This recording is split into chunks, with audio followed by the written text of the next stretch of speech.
Hey, what's up, everybody? I want to welcome you to another episode of the Dreamers Pro Daily Recap, where we give you a recap of all of the hot topics that we covered that day. You can catch them in their long format and also catch it fully streaming for free on Apple Podcasts. So, yesterday there was a game between the Los Angeles Lakers and the Sacramento Kings. Now, prior to that game starting, we were doing a live on our channel where we were reacting to the comments from Rich Paul talking about trading Austin Reeves for Jaren Jackson Jr. And we're going off on, like, we were all going off. Everybody was in there rocking. The thing was, we were all having a lot of fun. Then the game was starting. And I said that I just quickly started talking about the Lakers outlook. And I said that the Lakers are going to be playing some pretty easy teams coming up. They're going to be playing against the Kings, the Hawks. I forgot the other team that they're playing, but I said they should definitely get a win against the Kings, right? Because they've beaten the Kings already, and the Kings have a 10-30 record. A 10-30 record. The Lakers have twice the wins that the Kings have, and half the losses that they have. So I felt good about the Lakers going into that game, but they had already lost 2 games in a row. But I thought, hey, they're the more talented team. Sabonis is not there, so I felt like they were going to do very, very well, even though they just lost to the Bucks in a very close game, right? So I was watching the game, and I watched pretty much all of the first half, and the Kings were playing with a lot of energy, right? They're playing with a lot of energy. Malik Monk and these guys, they were playing well. Everybody was playing within themselves. DeMar DeRozan was looking good, and in that first half, the Lakers, I believe, went into halftime with a deficit, right? They were down, right? NBA.com is not showing the first half numbers. So when the second half rolled around, I thought, like in many cases, the Lakers were going to come back and beat the Sacramento Kings. So I went to bed. Just for me to wake up and see that the Lakers somehow, some way found a way to lose that game. And I'm saying to myself, you got to be joking. Now, why is this important? Because going into that game, the Lakers also decided, or the NBA, I don't know who it was, to unveil this new patch that LeBron James is going to be wearing on his chest to kind of signify the fact that he's in year 23 and pay homage to him, right? And I'm like, this looks like the stickers that you give kids in kindergarten when you put the gold star on their face for doing something properly. Like, this just seemed unnecessary. If they wanted to do this, they could have done it at the beginning of the season.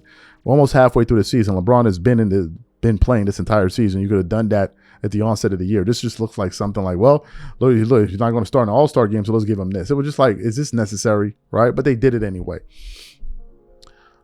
And I'm sure Russell Westbrook and all of these guys said to themselves, yeah, we about to mess all of this up. We don't give a damn about none of that.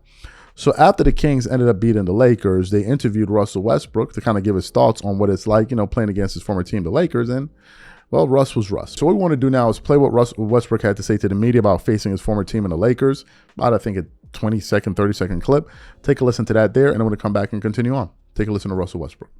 Picking back off that last couple of games, Rockets, Lakers, couple of your former teams, do you get up when you play your former teams like that, or is it just every night? Not really. I mean, I play the same way every night, but I do enjoy beating teams that I was former at.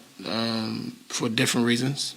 Tonight was different reasons. Houston was a different reason. So definitely enjoy taking care of business against them. Excellent. So you heard what Russ had to say. You know that Russell Westbrook enjoyed beating the Lakers. You know that, especially when we just not too long ago found out what Russ thought about LeBron being fake. And of course he enjoyed that, right? Of course he enjoyed that. Now I want to get to the box score. Russell Westbrook finished the game with 22 points, plus 10 in the box plus minus. He did have 5 turnovers, which is a lot, but for him to still be plus 10 with 5 turnovers, that says a lot. He had 7 assists, 5 rebounds. He hit 4 threes out of his 8 threes, 50% from 3, 50% from the field, and he shot 50% from the free throw line, but he didn't miss a lot to really hurt his team. He only had 2 misses. DeMar DeRozan did his thing, 32 points, 6 assists, 2 rebounds, 3 steals. He did his thing. Malik Monk was also playing very, very well. He had 26 points, 8 assists in the game. He played very well. If you look at the Lakers side of things, just another night. LeBron finished the game with 22 points. 3 turnovers, 1 steal, 3 assists, 4 rebounds. Jake LaRavia finished with 2 points. He didn't shoot well from the floor, 1 of 7. Ayton had a double-double. Good for him. Marcus Smart was a non-factor. He only had 1 point in the game, and he had a box plus minus of -20, so he was the worst guy out there. Luka Doncic had 42 points. He did have 4 turnovers. He still had 4 steals, 8 assists, 7 rebounds. And he shot very well from the floor, actually, 64% from the field. But he did shoot bad from 3. He took 9 threes, only made 2 of his threes. And, of course, Jackson Hayes came off the bench, chipped in 9, as well as Gabe Vincent chipped in. Gabe Vincent chipped in 9, while Jackson Hayes chipped in 12 points and 5 rebounds. Look, what are my thoughts about this? It just feels like whenever something like this happens in LeBron's career, where people are meant to pay him respect and all of that, he still somehow finds a way to lose. When he passed Kareem, he lost. There was another thing that happened, he lost. I don't know how it's always possible that this happens, but I also believe that, look, man, this thing needs to be over with, man. Like, we're just counting down to the end of the season at this point. If you look at the NBA standings right now, the Lakers are the number 5 seed in the Western Conference. They've lost 3 games in a row. They won 4 out of the last 10 that they played. And the only reason I believe the Lakers are even this high up in the standings is because just of how easy their schedule has been throughout the season. I mean, they've had a really, really easy schedule. But if they start playing some tougher teams, you're going to see them tumble down the standings. The Lakers only 1 loss out of, they're only 1 loss from being in the play-in tournament picture. 1 loss from being in the play-in tournament picture. LeBron has made the team worse defensively. There's no question about it. And now they're trying to turn gimmicks into like patches on your chest and make it mean something. For LeBron fans, the only these guys, the only consolation they're going to have this season is that they're going to go back and look at his statistics. If they can look at his stats and see that he put up some good stats this year, for them, they had a good year. Whether the team played abysmally, it was a disaster of a season, they don't care. As long as LeBron James got his stats, that's all they care about. That's what drives them. These guys are not really even fans of LeBron James. They're just basketball, they're just fans of LeBron. If you ask a LeBron fan, who's your favorite player in the NBA, they'll tell you Bronny James. That's what these guys don't even care about basketball. Like, they just care about LeBron, and that's it. That's it.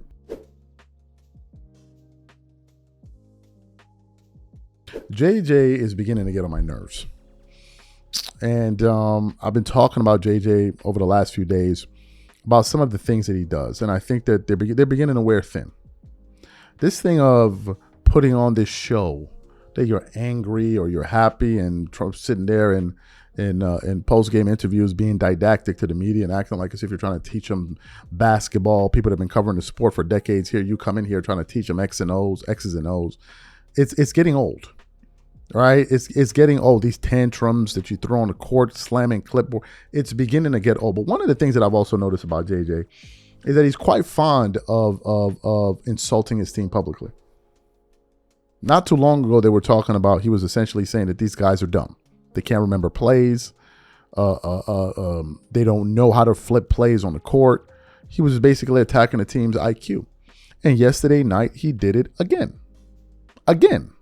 And after a while, people are going to start tuning you out because JJ has no record, no credentials to even be talking this way. He hasn't accomplished a in the NBA. He accomplished a lot on his podcast. He accomplished a lot on ESPN. He didn't accomplish nothing as an NBA coach. And for you to be talking like this when you have no resume, none whatsoever to speak of, bro, you need to pipe down a little bit. You need to do a little bit less talking and just figure it out, right? You need to just figure it out. So what happened? Yesterday, the Lakers lost the game that they were not supposed to lose. They lost to the Sacramento Kings, a team that only has, coming into that game, had 9 wins. They got their 10th win of the season yesterday, and they've lost 30 games. 30 games. Somehow, some way, the Lakers found a way to lose that game, give up 124 points, again showing you just how abysmal of a defensive team they are. And in the post-game interview, JJ Redick went right back again to why I believe the Lakers shouldn't have extended this guy. The reason I'm beginning to think the Lakers shouldn't have extended him is because he has no track record to prove that he would have deserved an extension. I hear a lot of talk. I hear a lot of colorful language, but I'm not seeing results. right? I'm not seeing, there's a lot of talk. You can talk the talk, but when it comes time to walk the walk, I'm not seeing it, number one. Number two, this thing of constantly shaming your team in front of the media is not going to work. You're not Phil Jackson. You're not Greg Popovich. You're not Eric Spoelstra. You're not Rick Carlisle. You're not any of these guys. You're JJ freaking Redick, for goodness. You're not even Joe Mazzulla, right? You're JJ Redick. And this thing of like talking down your teammates, I mean, your players and all of this, after a while, I think people are going to get fed up. And if this guy doesn't start producing results, he will get fired. He will get fired. All of this colorful language and this basketball jargon that you're using in post-game interviews doesn't mean a damn thing if it's not translating into results. So what we want to do is we want to play what JJ Redick had to say to the media in the media aftermath of the Lakers losing that game. And I'm going to come back and continue on the show. Take a listen to JJ Redick. In the first quarter, got off to a good start, and then just a number of open threes didn't fall. And obviously that continued, and meanwhile they hit almost everything. I'm sure it's not that simple, but it is. Okay. So what is it? A snowball effect? Is it momentum? No, it's literally we can't make a shot. I mean, you look at it. First of all, they're right there with us as being one of the worst shooting teams in the league. That's the highest, or tied for the highest with Houston, for the highest anybody's shot all season. So, that's typical. We're 28th before tonight in opponent 3-point percentage. We'll be 29th or 30th after tonight. Had 50 potential assists tonight. We converted on 21 of those. Expected score, we won by 24. Like, this has been the theme. It has been the theme. So, just got to keep shooting, I guess. The looks themselves, I assume you're happy with. They just didn't knock them down. I mean, if you're to have a wide open shot, you have to take a wide open shot. Yep. Just look at the perimeter defense side of it. What needs to happen for you guys to be more effective? That you mentioned it was one of the worst defensive performers this season. No, I mean, like the 3-point percentage. That's typical. We've been. I don't know if this is the last. I think it's the last 7 going into tonight. We've been in one of the top defenses in the league. So we're doing some good things. We faced a hot shooting team tonight.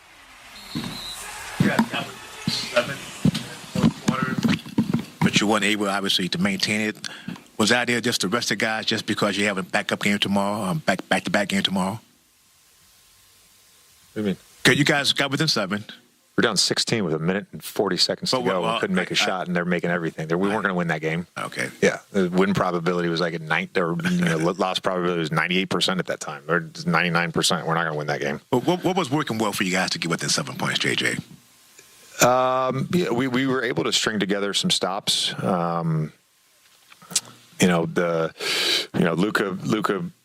made some shots. I thought Jackson had another phenomenal night. He's continuing to just play terrific basketball of late. He's really just been, as consistent as anyone on our team. So you heard what he had to say. To me, it seems like JJ doesn't have the temperament for this job. It seems to me JJ does not have the temperament to be a head coach, especially at the Lakers. He wears too much of his emotions on his shoulders, on his sleeves. And that doesn't help a team. It doesn't. It doesn't help it when they see their coach freaking out and all. How do you think that translates to the team? How? That's number one. Number two, the biggest star on the team, one of the biggest stars on the team, LeBron James, doesn't give a damn about none of these antics that JJ is doing. And I think that's the biggest problem. He hasn't been able to find a way to get his stars to buy in. He hasn't figured that out yet. And that's part of coaching. That's part of coaching. You're not just up there sitting up drawing up plays on a clipboard with LeBron James while he sips vino. That's not coaching. JJ has the infamous video of him now on ESPN ranting at Doc Rivers over his refusal to take accountability.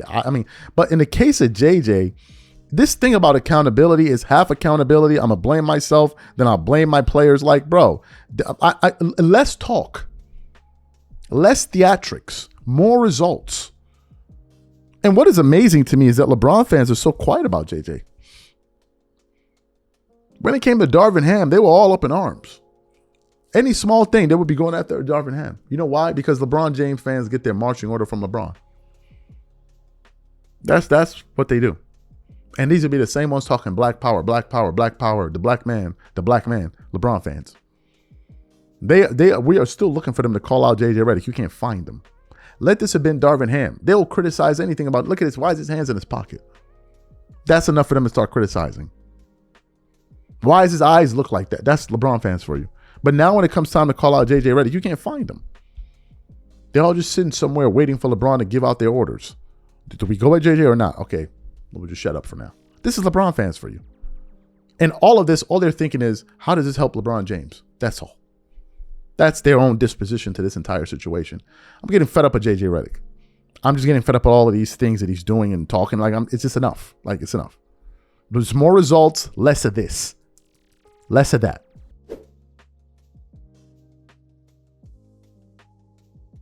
For those of you that have been following Dreamers Pro going back to 2020, y'all know that I've been 2019.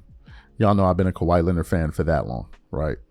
But over the years, he's disappointed me, and I don't need to go over the reasons why. Most of you guys are aware of it. But I said to myself, if a time comes in this season where Kawhi Leonard deserves to get discussed, I will discuss him. And I've been watching Kawhi Leonard from afar, and I think now is the time. Yesterday, the Los Angeles Clippers played another game in which they won, and I think James Harden in that game. No, not I think.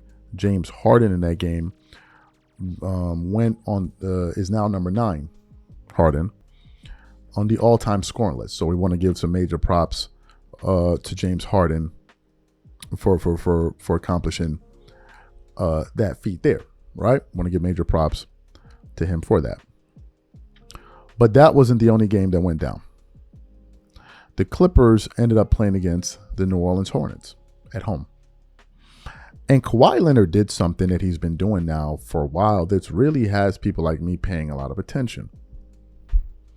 Kawhi is doing something he's never done before. Which is what? I have never seen Kawhi Leonard this aggressive offensively in his career. Ever. Beyond the fact that he had the 50 points and all of that, Kawhi Leonard is putting up the best offensive numbers he has ever put up. In Kawhi's last 10 games, he's averaging 32 points, 6.7 rebounds, 3.7 assists. His field goal shooting percentage during that stretch, he's shooting 51.7% from the floor, 41% from 3, 89% from the free throw line. Now, here's the freakier part.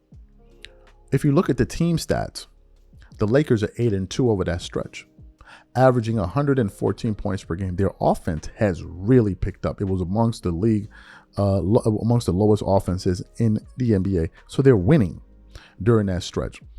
And if you look at Kawhi's overall numbers this season, he's having a career high.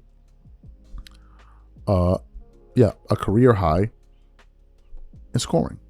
He's averaging 28 points. No, according to NBA.com. Yeah, he's averaging 28.1 points per game on 50% shooting from the field, 38% shooting from 3, 94% shooting from the free. 94%. 94%. While getting 6.5 rebounds, 3.5 assists, only 2 turnovers, 2.3 steals. Kawhi Leonard hasn't averaged 2.3 steals since he was a San Antonio Spur. That's how engaged he is on the defensive side of the floor since he was a San Antonio Spur. And in last night's outing, he went ballistic again. And I do know Kawhi Leonard has said he's made it his a goal of his to shoot more threes this season, and is showing. Last night, Kawhi scored 35 points again on 58% shooting, 55.6% shooting from 3, 89% shooting from the free throw line, 5 rebounds, 3 assists, 0 steals, only 1 turnover in another Clippers win. The Clippers went from looking outside looking at the playoff picture, even the play-in picture. Now, as we come back to you guys, the Clippers are now in the number 11 spot in the Western Conference. They're only behind the Memphis Grizzlies by 1 loss, and they're 2 losses out of the 9th spot, 3 or 4 out of the 8th spot.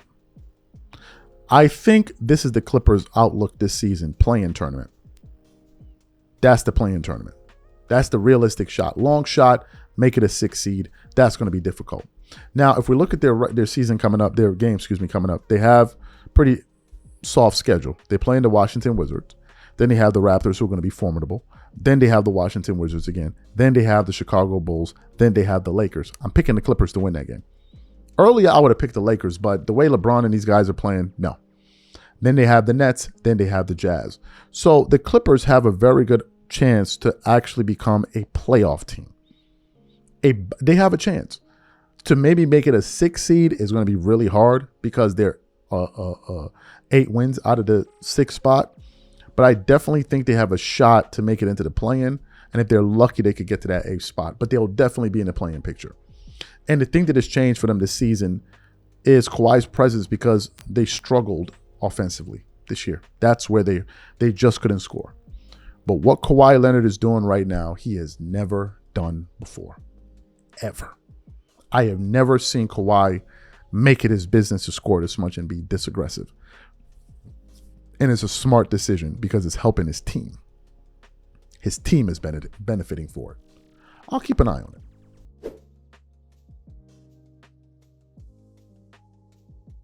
We've been saying, some of us here have been saying that LeBron has ruined the Lakers from a defensive standpoint. His supporters don't want to talk about it. They want to talk about what's for lunch. The rest of us were dreading his return to the team. LeBron fans just wanted to see him come back so they can bust out a bucket of honey and beat their meat all night long watching LeBron highlights. That's all they cared about. While chickens scream and honey flickers. That's all they cared about. And in the midst of all of this, as they're sitting there twerking it up and hollering and screaming and pouring honey all over each other's backs, I'm saying to myself, this guy doesn't look like he cares anymore. Now, why did I say that? This goes all the way back to the offseason, when the Lakers made it clear they're no longer going to be extending him. That the last money he's going to receive from them is the last $52 million that he's owed at the age of 40. They're not paying 41-year-olds $50 million of paying them max contracts, which was a smart thing to do. Once he figured that out, he turned himself into an absolute nuisance. Putting out cryptid posts. Rich Paul and these guys released the news that 4 teams were interested. Just a whole bunch of nonsense all throughout the summer, right? Then what happened? Right before the season was meant to start, pull my sciatica. And in the irony of all of this, during media day, he mentioned nothing about it. He spoke about his ankles, and I think he spoke about his knee. Nothing about sciatica. Then he missed training camp, preseason, bunch of games.